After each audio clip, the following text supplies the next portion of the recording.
एक बूढ़ी माँ की 4 बातें अपने जीवन में ढाल लो, आप कभी गरीब नहीं रहोगे।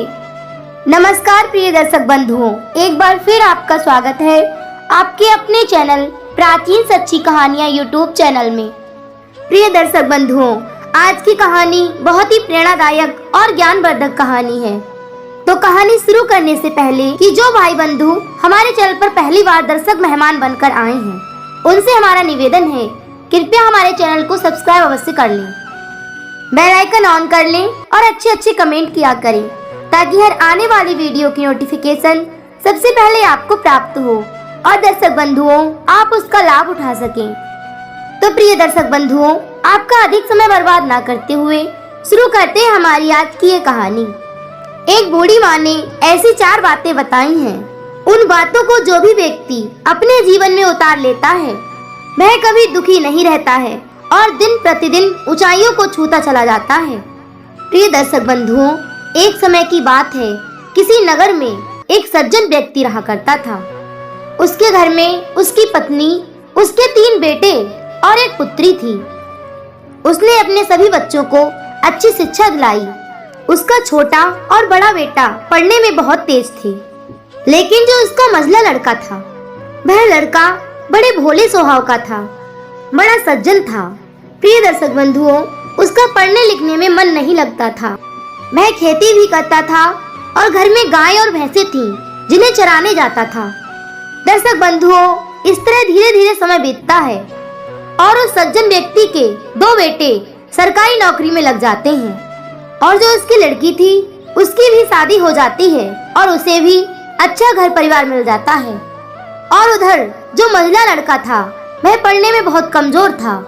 वह बहुत ही भोला था। वह छल कपट से बहुत दूर रहता था। अब तो उसकी माँ को उसकी बहुत चिंता होने लगी। उसकी माँ सोचती थी कि मेरे पुत्र का क्या होगा मेरे ना रहने के बाद। अभी तो मैं इसे भोजन बना के खिला देती हूँ, लेकिन आगे चलकर मेरे जो और 2 लड़के हैं उनकी शादी हो जाएगी। कुछ दिनों के बाद में वो भी अलग हो जाएंगे, तो मेरे इस पुत्र का क्या होगा। प्रिय दर्शक बंधुओं, प्रत्येक माँ को यह चिंता होती है, पुत्र चाहे कितने भी क्यों ना हो, माँ को पुत्र की बहुत चिंता रहती है।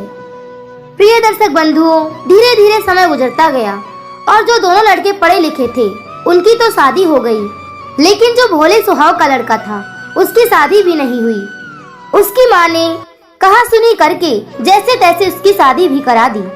और जब वह भोला भाला लड़का अपनी पत्नी के साथ रहता है तो वह भी बहुत समझदार हो गया।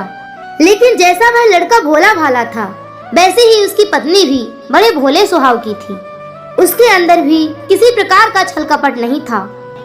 प्रिय दर्शक बंधुओं, एक दिन होता क्या है, वो दोनों लड़के जिनकी नौकरी लग गई थी उनकी पत्नियां उनसे कहती हैं कि तुम अपने इस भोले भाले भाई पर सब धन लुटाए जा रहे हो, हम तो अब इनसे अलग रहना चाहते हैं और घर की जो खेती बाड़ी है उसे भी बांट लो।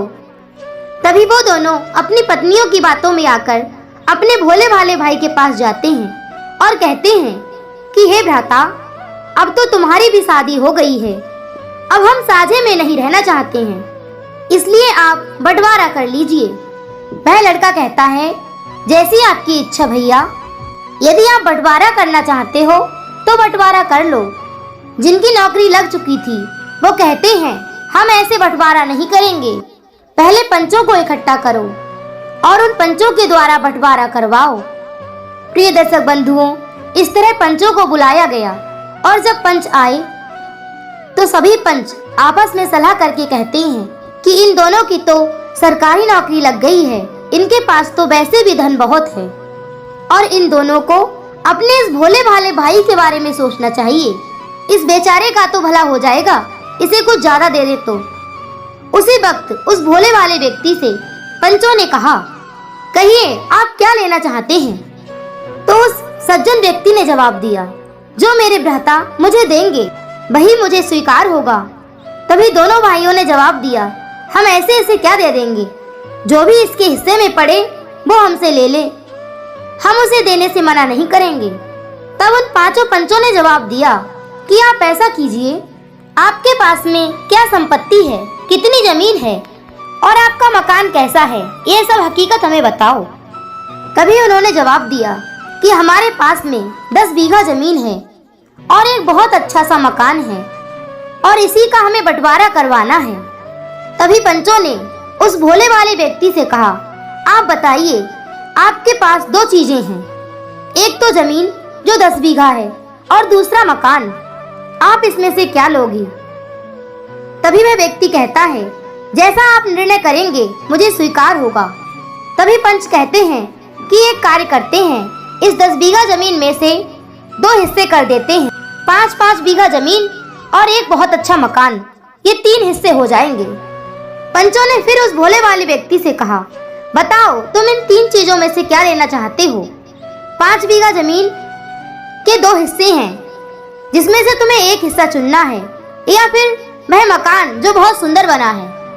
फिर वह भोला वाला व्यक्ति कहता है, मैंने आपसे पहले ही कहा था, मेरे भैया जो मुझे दे देंगे मैं वही ले लूंगा।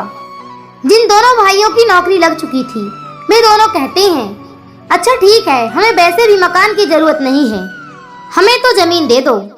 अपनी जमीन को हम गिरवी उठा दिया करेंगे, उससे हमें कुछ पैसे मिल जाया करेंगे और उन्हीं पैसों से खाने पीने के लिए अनाज ले लिया करेंगे। और हमारा मकान तो जहाँ हम रहते हैं वहाँ भी बहुत सुंदर बना है। तभी 5 पंचों ने उस भोले वाले व्यक्ति से कहा, कहिए आप क्या कहना चाहते हो? क्या तुम अपने भाइयों को यह जमीन देना चाहते हो? उसने जवाब दिया, हाँ, मैं अपने भाइयों को ये जमीन देने को तैयार हूँ। प्रिय दर्शक बंधुओं, ऐसी बात सुनकर उन 5 पंचों ने कहा, फिर तुम क्या लोगे? तुम्हारे हिस्से में क्या आया? तो उसने जवाब दिया, मैंने तो अपने हिस्से में अपनी माँ को ले लिया, क्योंकि मेरी माँ को लेने के लिए मेरे दोनों भाइयों में से कोई तैयार नहीं है। जमीन और मकान की बात चल रही है, उसमें तो हिस्से कर दिए, लेकिन मैं अपनी माँ का हिस्सा नहीं करने दूंगा। माँ की सेवा मैं करूंगा, क्योंकि जब से मैं समझदार हुआ हूँ तब से मेरी माँ ने बड़ी मुसीबतों को झेला है और मुझे पाल पोस कर बड़ा किया है, और आज मुझे माँ के उन कर्जों को उतारना है, क्योंकि माँ के ऊपर अब वो जवानी नहीं रही, मेरी माँ के ऊपर बुढ़ापा आ गया है और माँ की सेवा अब मैं करूंगा।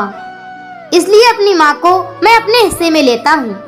प्रिय दर्शक बंधुओं, जब 5 पंचों ने इस बात को सुना तो उस भोले भाले व्यक्ति की बातों को सुनकर पंच गदगद हो गए। सबकी आंखों से अश्रुधारा बहने लगी।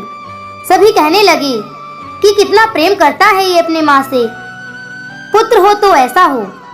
तभी उस भोले भाले व्यक्ति की माँ ने अपने उस बेटे को गले से लगा लिया। उस भोले भाले व्यक्ति ने कहा, मुझे घर मकान की जरूरत नहीं है, मेरी एक बहन है जिसे मैं अपने पूरे जीवन में कुछ नहीं दे पाया हूँ, और मेरे हिस्से में जो मकान मिला है मैं वह अपनी बहन को देना चाहता हूँ। दर्शक बंधुओं, उसकी बहन भी वहाँ खड़ी हुई थी। जब उसने अपने भाई की ये बात सुनी तो अपने भाई को गले से लगा लिया और सोचने लगी कि मैं कितनी अभागिन थी जो अपने भाई को पागल समझती थी और अपने भाई के पास नहीं आती थी, उन दोनों भाइयों के पास जाती थी। मैं लालच की बसीभूत थी जो अपने उन नौकरी लगे भाइयों के पास जाती थी और अपने इस भोले भाले भाई के पास कभी नहीं आई। मैंने जो किया वह अच्छा नहीं किया, लेकिन अब मैं अपने इस भोले भाले भाई से मकान तो नहीं लूंगी। मेरा भाई बहुत भोला भाला है, मैं अपने भाई के प्रेम को समझ नहीं पाई।